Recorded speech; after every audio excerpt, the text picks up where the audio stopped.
So I want to move on to section 3.4. Section 3.4 is all about what I call behavior at infinity.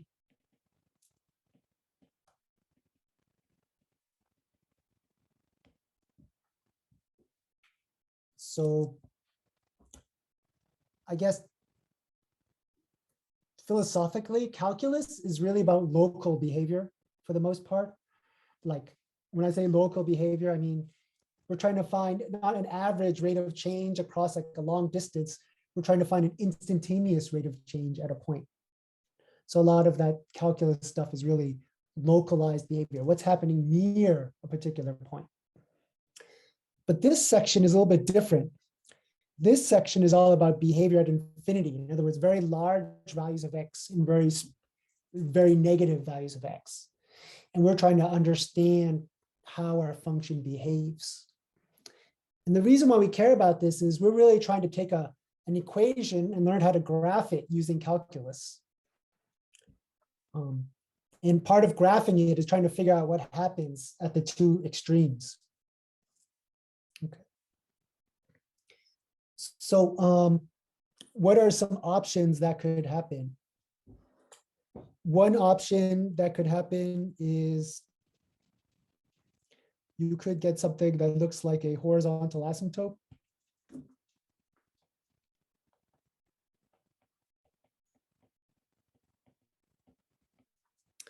And a horizontal asymptote is going to look something like this. A horizontal asymptote is going to be a horizontal line. And the idea is that when you get off to infinity, your graph is going to hug this line. So maybe your graph looks something like this. You know, maybe it kind of comes up and then it comes down and then it eventually hugs that line. Maybe it kind of comes down like this and comes up and then eventually hugs that line. So I'm saying sort of locally near the middle, you don't know what's going on. But as you get to very large values of x or very negative values of x, your graph looks like it's hugging this horizontal asymptote. And horizontal asymptotes have equations like y is equal to some number. Okay. There's other situations that could happen though. You could have a situation where, you know, the graph might do something weird in the middle, but then go off to positive infinity and go off to positive infinity. So we could use calculus to find the local maximums and minimums. We could find the inflection points where the curvature kind of switches from concave up to concave down. We could find out all that information, but we need to work at the behavior at infinity. So maybe in this case, your limit as x goes to infinity of f of x is positive infinity. And your limit as x goes to a negative infinity of f of x is also positive infinity, because both of these guys are going to infinity, right? And there's different ways it could go. Like they don't all both have to go to positive infinity. They could both go to negative infinity like this, or one could go to positive infinity and the other could go to negative infinity, or the other could go to negative infinity and the other one go to positive infinity. So there's like all these different ways that our function could behave, right? And then the third scenario is your function might not have any might not go to infinity, might not go to a number. So it might look something like this. You know, if you looked at the sine graph, it's the ugliest sine graph ever. This guy, when you go off to infinity, it doesn't go to a number. It doesn't go to positive or negative infinity. It just kind of vacillates back and forth. So in this case, the limit at infinity does not exist.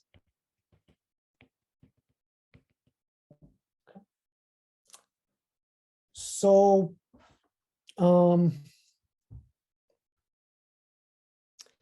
case it's not obvious to you, the way that we handle behavior at infinity is we study behavior at infinity by looking at limits.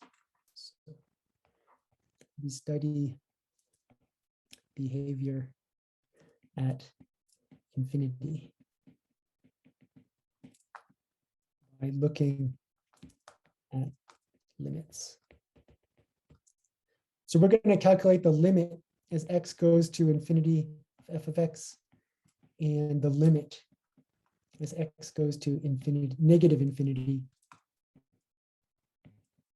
of f of x. That's going to be our plan. So if we take a look at our worksheet over here, I try to outline all the stuff that I just very briefly said to you. We calculate limits at infinity. We got a horizontal asymptote. That's when those limits are equal to a particular number. We can also talk about vertical asymptotes. The vertical asymptotes occur when the denominator is equal to 0. That's what we call an infinite limit, right? And I gave some examples where we took the limit as n goes to infinity. Okay. Now, this scenario right here, this situation happens a lot. So I'm going to re-explain this. So a lot of times we're going to have a situation, we have the limit as x goes to infinity. And you're going to have some constant up top here divided by some power of x. This could be x or x squared or x cubed, anything like that.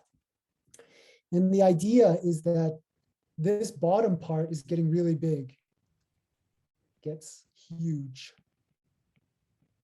And this top part stays the same. So when you have the top part is staying the same, even if it's a really big number, but the bottom part keeps growing and growing and growing, that whole limit is going to go to 0.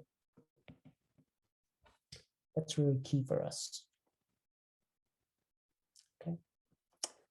So I really want to capture that idea. So let's take a look here. I did like every single example on the video, but I wanted to take a look at number 3.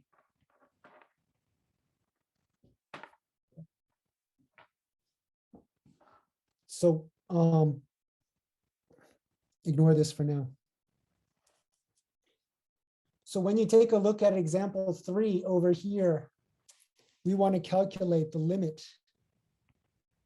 as x goes to infinity of 2x plus 1 over x squared plus 6x plus 5. And when I look at this, the key idea is that I'm going to multiply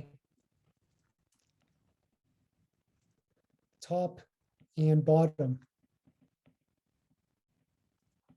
by 1 over x to the highest power in the denominator.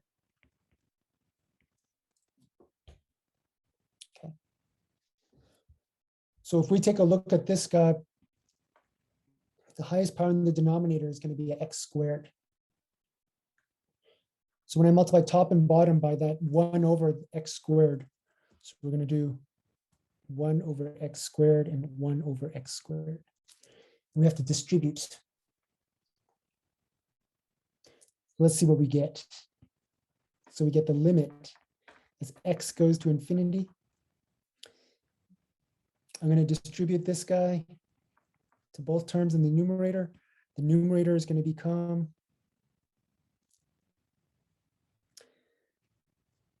2 over x plus 1 over x squared.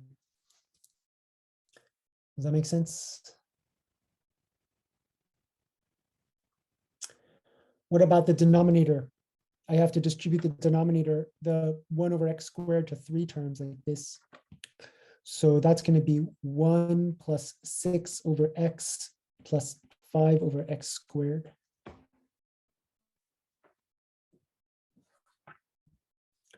Does that make sense to everybody?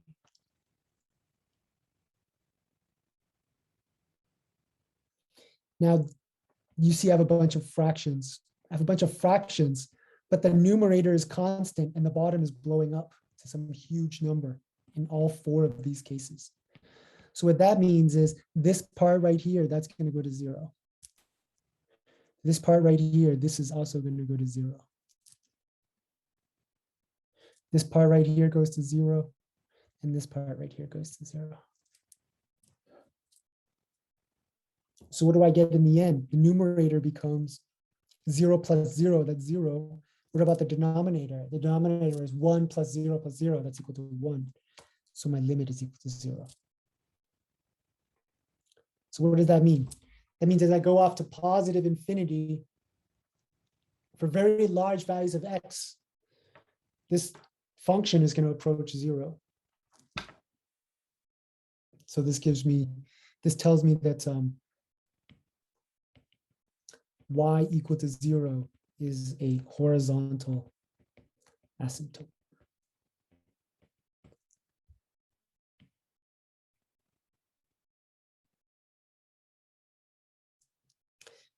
You could do the same thing. You can take the limit. If you took the limit as x goes to negative infinity, 2x plus 1 over x squared plus 6x plus 5, that is still going to be 0, because each of these guys going to 0 doesn't depend on whether we're going to positive infinity or negative infinity. It really depends on the fact that the bottom is getting huge and the top is staying constant. Does that make sense for everybody? Is there any questions?